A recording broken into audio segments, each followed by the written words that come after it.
Cinema హీరోలకు remuneration ఎంత ఉంటుందనేదాన్ని సాధారణంగా చిత్ర యూనిట్ బయటికి రానివ్వదు. ఎందుకంటే సదరు హీరోలకు ఎటుతిరిగి ఇన్కమ్ ట్యాక్స్ ఎఫెక్ట్ ఉంటుంది కదా. స్టార్ హీరోలకు ఒక రేటు, మీడియం రేంజ్ హీరోలకు మరొక రేటు అన్నట్టుగా ఫిక్సింగ్స్ ఉంటాయి. నేటి కుర్ర హీరోలు మరొక అడుగు ముందుకు వేసి లాభాల్లో వాటాను అడిగేస్తున్నారట.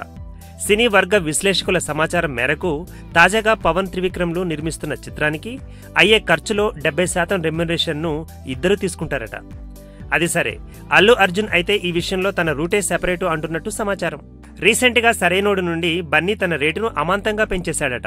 అంతకుముందు 4 సినిమాల హిట్స్ తో మంచి ఊపులో ఉన్న బన్నీ ప్రస్తుతం తన చేతిలో 2 సినిమాలున్నాయి. డీజే దువ్వాడ జగన్నాథం సినిమాలో ఆ సినిమాకు వచ్చే లాభాల్లో తనకు వాటాను రెమ్యునరేషన్ గా తీసుకున్నాడట. ఇప్పుడదే సాంప్రదాయాన్ని తన కొత్త సినిమాకు కూడా పాటించేస్తున్నాడని తెలిసింది.